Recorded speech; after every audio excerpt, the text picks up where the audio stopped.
South Africa's constitution is widely lauded, but how strong is constitutional democracy in our country? Joining me on the podcast is Mark Oppenheimer. He's an advocate with the Johannesburg Bar, and he's my first guest to return to the show. Mark Oppenheimer, welcome back to Solutions with David Ansara.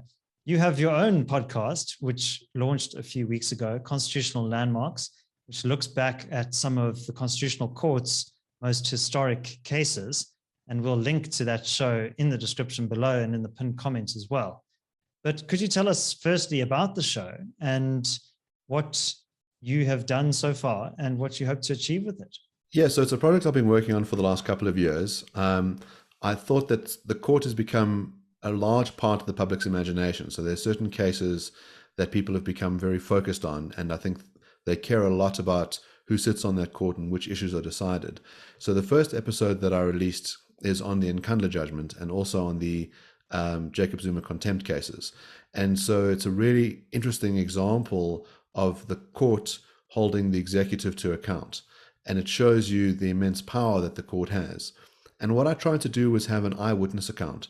So I speak to two advocates in the case, so Wim Trengrove and Gilbert Marcus, who both appeared in the Nkandla case.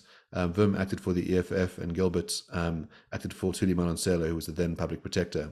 And you get this behind the scenes tour of this litigation. You know, this is a case where Jacob Zuma was held to account by the court for irregular expenditure on his private palace. 250 million rand had been spent out of public money on this. And the court obliged him to pay some of that money back. And then I also have original footage from the litigation. So you can hear Chief Justice Mogoeng echoing these words that the sword of justice will chop off the rotting head of impunity.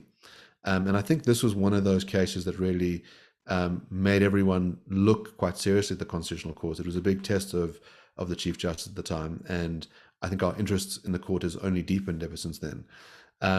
I also try to look at a range of other historic cases. So I look at the death penalty case where I interviewed Yvonne Mogoro and Justice Krikler, who both were appointed by Mandela to sit on that first court.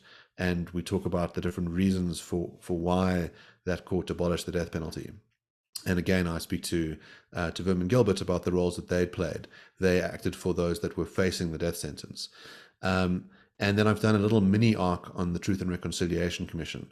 So speaking to LB Sachs, who was part of the court looking at the legitimacy of the TRC and alternatives that could be there as well. So the series tries to cover these big fundamental questions.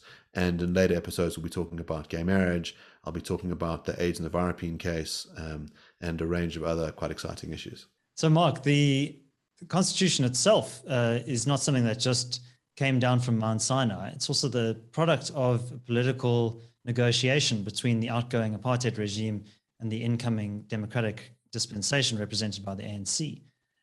So it is essentially a document comprised of a series of compromises. What is the kind of historical origins of the document that we use on a daily basis as the kind of underpinning of our judicial system and our legal system? Could you talk us through some of the kind of the origin story of the Constitution?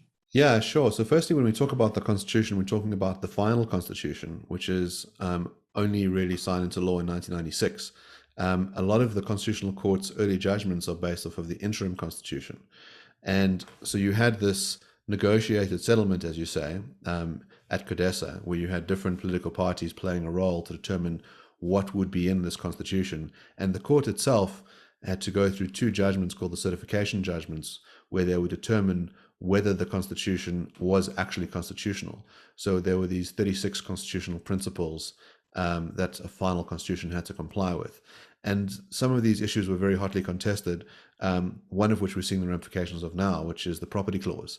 So the way that clause is drafted is that it doesn't explicitly guarantee a right to property. It talks about not being arbitrarily deprived of property, or if the state expropriates, creating obligations and circumstances when it must pay compensation. Now, this is obviously, a question that's been plaguing us for the last couple of years, because there's a move to have a constitutional amendment, and there's a lot of debate as to whether such an amendment could pass constitutional muster. And I think if that amendment ends up being passed, there will be a lot of challenges to it, and the Constitutional Court will have to weigh in on that question. But you had all sorts of other issues that had to be negotiated between the parties and trying to work out, what will this Constitution cover? So the parts of the Constitution that I think people are most familiar with are the Bill of Rights. And that sort of sets out three different kinds of rights. So you have these first generation rights, sort of civil and political rights, often rights of non-interference. So in other words, if you have a right to free speech, the implication is that the state and others can't intrude on your free speech rights. Not that they have to provide you with platforms. We also, I mentioned the state and others, we have what you call vertical application of some rights, in other words, which is between you and the state, and horizontal application of certain rights between you and fellow citizens. And so there's been some ambiguity over the years as to which of those rights apply between parties and which are purely vertical. So socioeconomic rights, like the duty to provide housing or education, are seen as these vertical rights where the state has that obligation. And there's a question as to how strong that obligation is, depending on the amount of resources they have available to them. One piece of the Constitution that's been tested quite frequently recently is the right to tertiary education in your language of choice. And the language used by the Constitution is when it is reasonably practicable. And so a number of universities have established policies which would have abolished Afrikaans as a medium of instruction, even though there is a constitutional right to it. So the question in those cases was, is it reasonably practicable? The most recent case from the Constitutional Court involves UNISA, and there the court found that UNISA's policy to abolish Afrikaans was improper, and they struck that down. In prior cases in Stellenbosch and the Orange Free State, those policies had been held up. And then you have these other kinds of rights that are quite unique to South Africa, like these rights to a clean environment or rights to language and culture. The other things that we see in the Constitution are these founding values. So Section 1 of the Constitution says South Africa is a nation founded on the value of non-racialism and non-sexism. And that non-racialism is something that I think is often ignored. There's very little jurisprudence on that question, and trying to work out what is meant by it, because it's a term that everybody describes themselves as a non-racialist, but they don't mean the same thing. Often we see that when people use the term, what they mean is non-racist. But if you look at the original meaning of the term, it implies that you don't allocate burdens and benefits on the basis of race, that people ought to be judged on the content of their character and the color of their skin. And so that foundational value is something that we're starting to see emerge in some litigation, and whether it's compatible with other race-based laws. So you mentioned this transition from apartheid to the new democracy, and what you had after 1990 really was this dismantling of race laws, that people who were forbidden from marrying each other or living in certain areas on the grounds of their race, those laws were taken off the books, and even earlier than 1990 were taken off the books. And you had this brief moment when South Africans were treated as South Africans, and now what we found is a big proliferation of race-based laws about, we sort of see it in employment equity. We see it with regards to the Legal Practice Council, which is the body that runs my profession, where they have race-based elections. So there are certain seats that are allocated on the grounds of race. And in the last two elections, black women have been removed from their seats, because even though the electorate wanted them there were only so many seats made available, and they were told, we have enough of you people on this list, and they were removed. So it is astonishing to see how the Constitution promises certain things, but as a society, we still need to work quite hard to ensure that they are provided. Yeah, Mark, that's interesting. I often consult my Constitution on this show, and I've got it here. And I mean, Section 1 of Chapter 1, you mentioned non-racialism and non-sexism. That's 1B, but 1A is human dignity, the achievement of equality, and the advancement of human rights and freedoms. But I mean, that term equality also means different things to different people. Yes. So there's a sort of notion of equality before the law. In other words, that everyone will be given the same shot at things, that the same kinds of processes and procedures will be in place. And then you have this idea of substantive equality, equality of outcomes, which could be viewed as jiggering a system to take from some and give to others.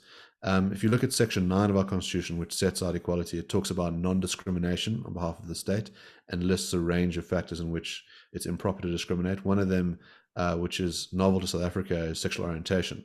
It's one of those rights that Edwin Cameron had fought for and who later became a Constitutional Court judge, and has played a role in ensuring that South Africa has gay marriage, and has been used as a way of ensuring that hate speech protections are granted to people on the grounds of sexual orientation. So there are these interesting facets in there. There's also a kind of redress clause, the idea that you can treat people differently if they have suffered past discrimination. And there's been a lot of discussion as to what that clause means. Is it about protecting groups? Is it about saying that anyone who belongs to a certain group, particular racial group, particular sex group, shall be treated as if they were a victim? Or whether the way to interpret is to say, have you as an individual suffered a past wrong, and therefore you as an individual deserve redress? What we've seen in practice is that the group approach has been followed, and the resulting injustice from that. So systems like BEE have tended to be largely useless for the average poor black person, that they've generated very few positive results, but have been incredible for a wealthy elite. So some people have just managed to gain tender after tender on this basis. And so it seems that the original reason for the redress clause has been ignored, and that the powerful have used it for their own grubby purposes. And you see this come out in litigation. There's a case currently before the Constitutional Court on the legality of the regulations to preferential procurement. This is a matter in which I appeared for the Root of Law project, and we are awaiting judgment.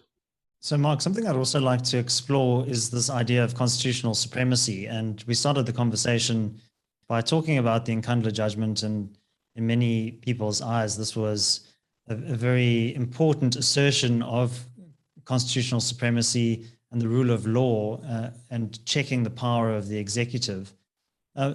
What is your reflection on the way in which the Constitution is honored? Because in our conversation so far, you've kind of pointed out a number of instances in which policy or politics is diverted or diverged very strongly from the constitutional principles. So there seems to be a power dynamic at play there, where it's not just the kind of cold application of the rules. There's a kind of a contestation that's happening there. How well do you think the the Constitution is faring in the face of that pressure? Yeah, so I think firstly, let's draw this distinction between parliamentary sovereignty and constitutional supremacy. So what we had before was that whatever laws were made by Parliament were final. So you could have some kind of judicial review of that, but with the Constitution, you can declare laws to be unconstitutional if they don't conform with that grander project. And so that's often seen as an important check on the powers of Parliament. But of course, as you say, what happens is that you then have this move, which is to say, well, what does it mean to have a free speech right? What does it mean to have dignity or equality? Which of the laws are breaches of these things? One way to read the Constitution is see it as a harmonious document, which works in perfect tandem. And the other way to see it as a document that ends with itself. In other words, if you think about those foundational values of freedom, dignity, and equality, they're often going to pull in different directions. So think about something like defamation. On the one hand, there is speech which can infringe on someone's dignity. And on the other hand, there's that free speech right. And so you're torn between where you draw that line, which speech you're going to protect and which speech you're not going to protect. And so the Constitution gives you some indications that a lot of that is going to come out in a particular judicial process. So it's going to depend on which way the particular judges in that court sway, whether they think that dignity is more important than freedom. Or whether dignity is an instance of freedom. So one way of interpreting dignity is that it's about welfare. The other one is that it's about the exercise of autonomy. So there's a lot of explicating of rights. What's interesting about the court's early judgments is that you see that those judges were very eager to try and extrapolate the rights in the Bill of Rights, and the judgments are quite lengthy, and they provide a lot of detail into what these things mean and what their parameters are. We also have this thing called the limitations clause. So Section 36 basically says that any right in the Bill of Rights can be limited, provided that it's justifiable. Justifiable, yeah. Yeah. and there's a proportionality test that's used. And this has been an interesting thing during the pandemic because we've had a whole bunch of our ordinary rights restricted: your freedom of movement, your ability to trade, people's dignity, and we haven't had too much testing of those laws through a Section 36 analysis. It's very clear that rights have been violated, or at least infringed, and some of these things have been tested, but a lot haven't. So in terms of the theme of this show, Mark, is solutions. So I guess the problem at the moment is that the rule of law in many respects is under threat by executive actions that maybe trample over specific rights, or where the executive or the legislature acts in a way that is unchecked. So how do we go about strengthening constitutionalism in South Africa and getting back to a more diligent adherence to the rule of law? Well, I think one of the first things is to accept is that the court cannot act on its own. It must wait. So cases must be brought to it. And it's quite rare for cases to be brought directly to the Constitutional Court, for good reason. The idea is that the court wants the ability to reflect on judgments from other courts. The court can really only handle a certain number of cases in a year. It used to be about 30. I think it now handles about 60. But you have up to 11 judges sitting on bank in these matters, and they tend to be matters that are supposed to be of big significance. In other words, it's going to have large ramifications, but often matters have to wind their way through the lower courts beforehand. But as you say, if you care about protecting constitutional democracy, it requires people to bring cases. So you have citizens like Bob Glenister, for example, who saw what was happening to the Scorpions and felt that it was incumbent upon him to challenge this. And so out of his own pocket spent millions of rands, fighting the powers that be and going all the way to the Constitutional Court in a series of cases. Otherwise, you have NGOs who will have these fights. But litigation is incredibly expensive, and so it's not easy to do. And I think often citizens feel like, well, they can't bring their own litigation and they can't fund on their own litigation. So we have seen some crowdfunding initiatives. So there are organizations, I think, who have relied on the support of tens of thousands or hundreds of thousands of people providing small amounts of money, and they're able to bring incredible litigation. So I mentioned the language cases. AfriForum have been in the Constitutional Court on a number of occasions, and they have something like 270,000 members who are each donating something like 50 Rand a month. The IRR has recently been engaged in some litigation in the Constitutional Court surrounding our elections. And so NGOs can play a very important role in protecting our rights. But I think it's important that people recognize that these things have to be fought for, that the price of freedom is constant vigilance, and that if you do nothing, tyranny will prevail. Yeah, that's absolutely right. And the last time you were on the show, we were talking about a piece of legislation which would dramatically curtail freedom of expression, the Papuda Act. And, I think that was a very good example of legislation that was really flying in the face of some of our constitutional principles. And it seems that the ANC government has a view of, I guess, majoritarianism rather than constitutionalism, that we're the majority party, we can do what we want. This constitution is just a bit of a nuisance, or should be used just to advance our particular agenda. And we're now seeing moves to amend the constitution, Section 25, around property rights. What does this say about the state of constitutional democracy? Are we at risk of now abrogating and undermining our constitutional framework? Undoubtedly, if we alter Section 25, we're asking to relegate our country into the dustbin of history. There's two good examples that you can look at of states that have adopted an expropriation without compensation policy. The one is very close to where we live in Zimbabwe. It worked out horribly for the populace, 90% unemployment rate. Not just the farmers who had their property confiscated by the state, but all those people who worked on those farms, and then an annihilated economy with the world's worst case of hyperinflation, leaving many people poverty-stricken. We think that load shedding is bad in South Africa. They have 18 hours a day of load shedding. So if you want to see what South Africa's future looks like, take a drive up north. The other way is to go to Venezuela. Very recently they changed their constitution. They had what's called the Maduro diet, where people lost 25 kilos. 2.5 million people exited the country on foot as refugees. So yeah, if we think that poverty and suffering are good things, then we should definitely be amending our constitution. What's interesting, of course, is how long this political process has taken. I got a reminder today that exactly 3 years ago today, I was in Parliament doing a submission saying that amending our constitution is a terrible idea, and it still has not been amended. And I think that's partly because of the valiant efforts of a large number of groups in civil society. If you poll the average South African, they think this is a terrible idea. The press are equivocal. There's some sense of saying, well, we need to do this to redress the wrongs of the past. And I think we can acknowledge that there are wrongs of the past and that they do deserve redress. But this is not the way to do it. The way to do it is, first of all, by acknowledging what has been done, which is that there's been a land claims court process where 95% of the claims have in fact been resolved, where 1.8 million people have been paid compensation or had their land returned to them. And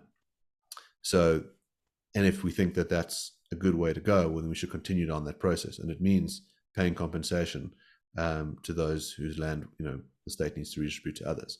Once you start to destabilize property rights, it becomes very, very difficult to have a prospering economy. And we can ill afford it now, especially after the pandemic. We have a much more fragile economy with less money available.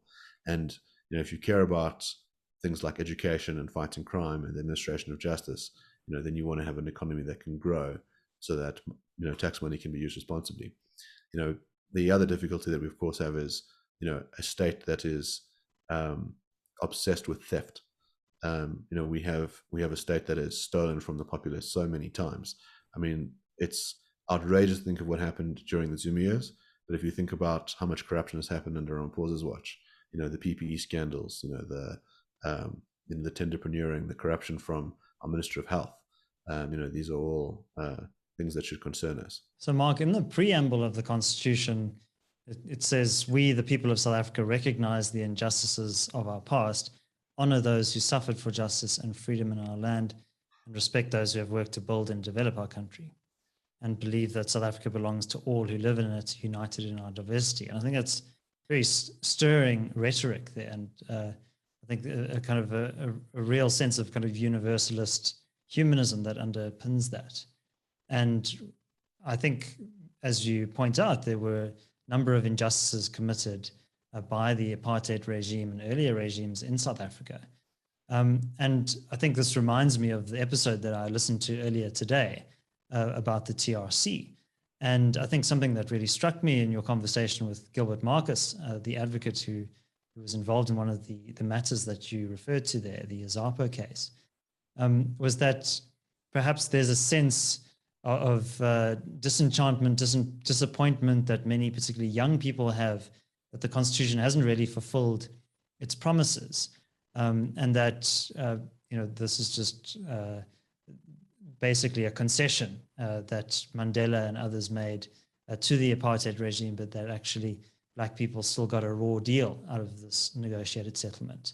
And I thought Marcus had a really interesting rejoinder to that, which is that he remembers just how bad apartheid was, and perhaps many of these people are being unfair in kind of attacking, undermining the Constitution for not meeting these very high aspirations. What are some of your reflections on the role of the Constitution in that sense? Has it lived up to its expectations?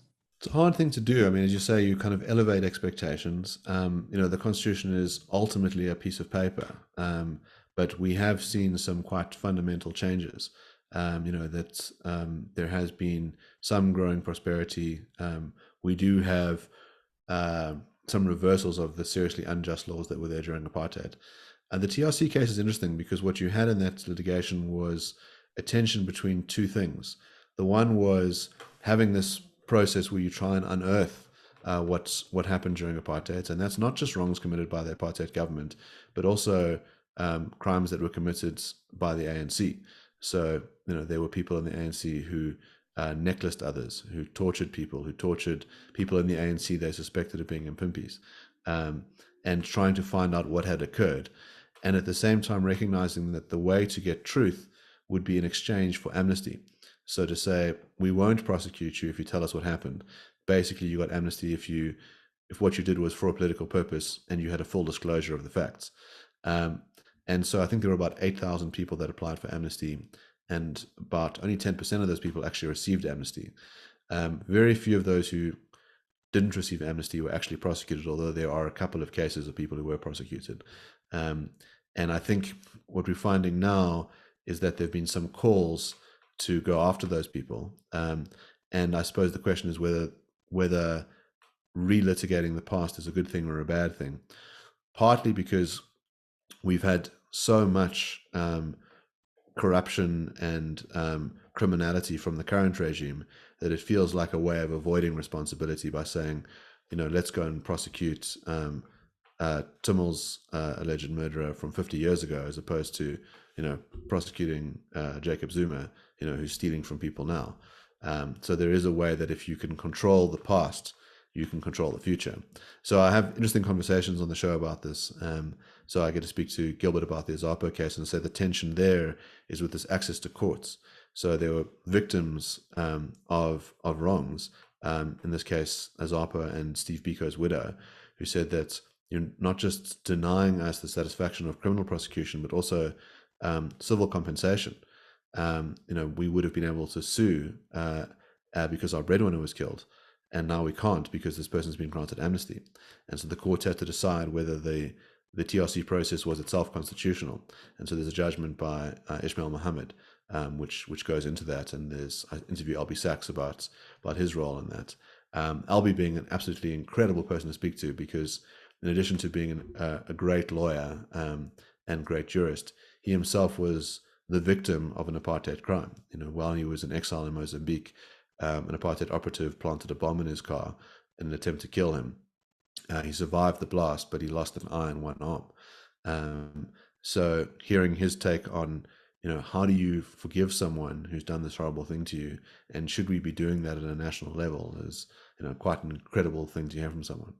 And then I also speak to two others in this sort of short mini series on the show on the TRC. So the other person is Salim Nakchavani, who is a colleague of mine who acted as a prosecutor against the Khmer Rouge in the Cambodia Tribunal. And so there you see what a different process might have looked like, where you don't grant amnesty, but you run criminal trials.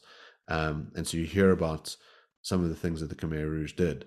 So, ultra-communist regime, a third of the Khmer people were murdered by the Khmer Rouge. It's 2.5 million people, and murdered in the most brutal ways possible in a very short period of time. I think it was just over 3 years. But during this tribunal process, I think they've only managed to secure 3 convictions, and that process has taken 13 years and was incredibly expensive. I then also speak to Dave Stewart, who's the current chair of the F.W. de Klerk Foundation, to hear what F.W. de Klerk's views were on the TRC and what the National Party's view were on the TRC. And I think that's a view that people often don't get to hear. And it's nice to contrast that with some of the other voices that have been on the show. Yeah, so Mark, I am sympathetic with the applicants there with the Azapo case, which is to say, well, look, we're foregoing our claims against these perpetrators. And, I think there were a couple of elements of the TRC which I think were noble. The one was the truth-seeking aspect, mostly through the Human Rights Committee. And then there was also the Amnesty Committee, which also required full disclosure by perpetrators, as you explained, and also the need to demonstrate political motives. But the third committee was the Reparations Committee, which I think was an important part of that quid pro quo, that if you're foregoing your claims against perpetrators, then at least you get some kind of acknowledgement or financial compensation. But that committee, its findings were basically ignored by the ANC government. Thabo Mbeki argued that, well, we're helping all South Africans by improving housing and water and electricity and so on. Why should we focus solely on these 23,000 human rights violation victims, these victims of gross human rights violations? So, in many ways, it was a flawed project, also very kind of political and highly contested kind of political theater in a way. But, I'm also, on the other hand, sympathetic with the view that well, if you have to prove beyond reasonable doubt that this person was a murderer for an act that was committed many decades ago, can be very difficult and frustrating, and often quite hurtful for people to have to sit in court and try to prove beyond reasonable doubt. And if they don't do that, then they feel like justice was denied as well. So it's a difficult, but ultimately a political balancing act that you need to strike. Yeah, I think there's a lot to be said for trying to recognize the political reality of that situation, and I suppose looking at those people that were denied amnesty. So if we think about the killers of Chris Hani, it was clear that they'd acted for political reasons, but ultimately they were both imprisoned because the view was they didn't make full disclosure. And so you had this other lever to punish people that, I think there was a strong feeling that these people ought to be punished and amnesty should be withheld, not necessarily for the correct reasons. But there were some prosecutions that failed. And I think after those failed prosecutions, I think the appetite got lost. There's also a question as to how much of a box this would have opened for the ANC. In other words, how many people would have been prosecuted at that time. And maybe the feeling was that at the time you had a genuinely independent NPA who couldn't be trusted to only prosecute your enemies. And so you thought, let's just close this Pandora's box for now. And now that the NPA has been hollowed out sufficiently, that maybe that's why the sort of issue has been reopened, because you can sort of feel, well, they're only going to go after our former enemies, and this would be very useful for us right now because we can distract from the issues of the day. So there's these complications. I mean, there's a sense in which, if you look at the prosecution of Nazis, that the Simon Wiesenthal Center has taken the view that people who committed those crimes deserve justice, and that they deserve to be put through a trial process because they did horrible things, regardless of their age and regardless of how long ago it happened. And there is some sense in which to prosecute those people is to do justice to their victims as well, and also to find out what had actually occurred. But these things are a difficult balancing act. And obviously in the backdrop was this fear on behalf of the new Mandela administration that the security forces were not fully on side, and reassurances need to be made to prevent them from undertaking a coup or some kind of other intervention that would have destabilized the new democratic state. But Mark, I wanted to bring your attention to an argument that was made by Koos Malan, who's a constitutional law scholar. And his view is that ultimately the Constitution is really just an expression of the prevailing dominant political ideology, an expression of ANC interests. He uses the term transformationism, and that ultimately judgments that are being issued by the court are really a kind of downstream from ANC ideology. Is that a fair representation of his argument? And what would you say to those kinds of criticism of our constitutional framework? I think there is a concern that the Constitution can be used for a political purpose, and that there are certain kinds of words that are open to being misused, and it does depend on who the particular guardians are at the court. And I think there has been a concern about judges that are being selected for that role. The JSC process has recently come under enormous public scrutiny. We currently have 5 vacancies at the court. So there are only 6 permanent members of the court at the moment. So it's an opportunity for a revolution in terms of who sits there. And there has been a concern that people that have been putting their names forward are not being picked or presented to the president for the correct reasons. So, for example, David Ansara and Anna Dodson, both of whom have very impressive careers as judges and as advocates, did not make the shortlist. And this seems rather egregious given their abilities. And there's a concern that they're being excluded on the grounds of their sex and their race, and possibly with regards to Ansara, on the basis that he's Jewish or has been involved in Jewish organizations. And that doesn't provide much confidence to the public. In the show, I sort of, I interview Albie Sachs, who's Jewish, and Gilbert Marcus is Jewish, and you realize that Jews have played quite a role in the development of our law. Chaskelson was Jewish. I think once you start to exclude people on these identity criteria, you do a great injustice, not just to those individuals, but to the country at large. this, as you say, obsession with transformania, that we need to have a certain kind of hue of people at the court, seems like a very strange view, given that the court's decisions can have such wide ramifications for the poorest of the poor often. What you want to ensure is that you have the best possible jurists there. I think our obsession with transformation has often been at the upper elite level, that can sometimes be at the expense of those that have to experience those decisions. So you end up eradicating people who are otherwise competent on the grounds of their sex or their race. And that means that other people then have to suffer at their hands.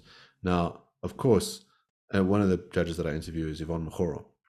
So it was the first black female judge of the Constitutional Court, an unbelievable jurist. So one of the early judgments that she writes is this matter of case, and it becomes the blueprint for our free speech rights in South Africa. So, it's not to say that someone is better or worse based on the amount of melanin in their skin or their genitalia. It's just to say that if you start excluding people on that basis, you are necessarily impacting the pool of quality people that can provide, jurisprudential clarity. And Mark, do you think that the Judicial Services Commission is fit for purpose? Because it seems to have a disproportionately high number of politicians there who obviously have their own agenda and are reproducing a lot of this transformationist ideology. I think in other systems, like in the United States, judicial nominees have to go through Senate review committees and so on.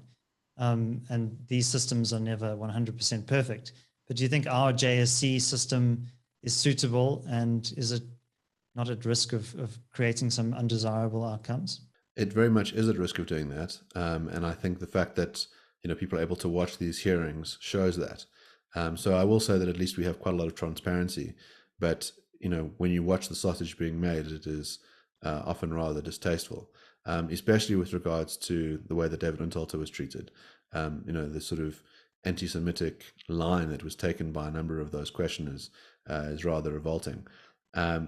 I think the idea of the JSC, which is a novel thing, was really to diffuse power. So in America, for example, what you have is the president appointing judges, and that there is some check on that through a Senate process where you have to be confirmed by the Senate with a majority. And so that has become more politicized. If you think about the judges that were appointed by Trump, they were very publicly attacked during that Senate confirmation process. Judge Kavanaugh, for example, was really put through the ringer, and it was often used as a process for political grandstanding. And so we do see that here as well. But our system is different in that not all members of the JSC are politicians. So you do have members of the profession and other sort of legal academics as well.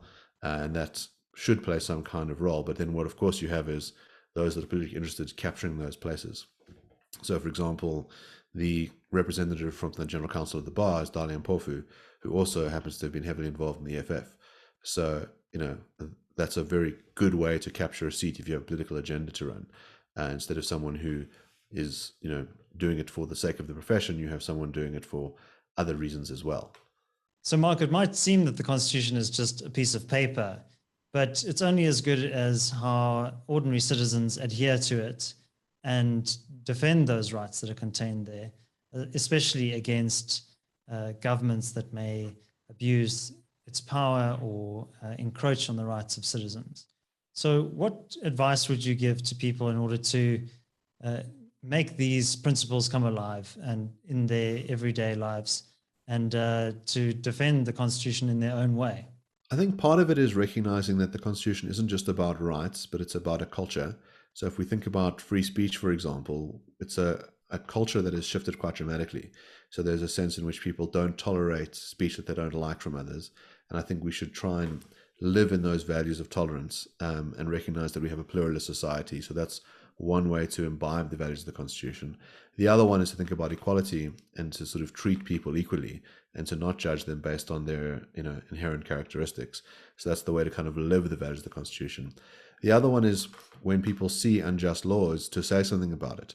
And we've seen this grow dramatically. So if you think about an organization like Dear South Africa, it's created a platform for ordinary South Africans to write submissions on legislation.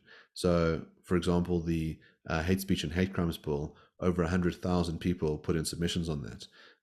Hundreds of thousands of people put in submissions on the proposed amendment to our constitution. So that's one way to be an active citizen, to sort of have your voice heard. The other way, of course, is to fund organizations that are running important litigation. So, without public resources, those organizations can't survive. And they've been very important in, holding government to account and ensuring that certain rights are respected. So, Mark, you're an advocate yourself, and you've actually appeared before the Constitutional Court. Do you care to tell our listeners about some of the cases that you've appeared on? So 2 of the recent cases that I've appeared in before the Constitutional Court concern the local government elections. So in the first case, the IEC brought an application to have those elections postponed, and I acted on behalf of the Institute for Race Relations, where we resisted that postponement application. And it was really an incredible case to be involved in, because you had some of the top counsel in the country acting for different NGOs and different political parties, hearing the arguments for and against this, and what the effect of the pandemic ought to be on these elections. And ultimately the court held that the elections must go through on the 1st of November, and we'll see what the ramifications of that are. The second case stemmed from the first, which is that the IEC had said, well, if we are obliged to run these elections by the 1st of November, they had said that they wouldn't have the time to expand the election timetable. And the ANC had found itself in a situation where they hadn't put forward a large number of candidates to run in these elections, and that they would have auto lost in about 13 municipalities. And so after it was determined that there would be no postponement, they reached out to the IEC to ask for this change. The IEC initially resisted it and then relented. And so the DA took them to court. And so again, I acted for the IR in that case. And so you had this interesting, highly politically charged contestation. And, I suppose a question as to whether the IEC was acting in a truly independent manner, or whether it was acting for the benefit of one political party. So that's some of the litigation that I'm involved in recently. The other one that in some senses is probably the prized case that I've been working on, because it's an issue so close to my heart, is Kwalani. So John Kwalani was a journalist who had written an article, the title of which was "Call Me Names But Gay Is Not Okay," and was accompanied by a cartoon of a man marrying a goat. And it said, "I now pronounce you man and goat," before a priest. Now, Kwalani hadn't authored the title or the cartoon, but one of the things he said in the article was that politicians should have the balls to change those parts of the Constitution that allow a man to marry a man and ditto a woman.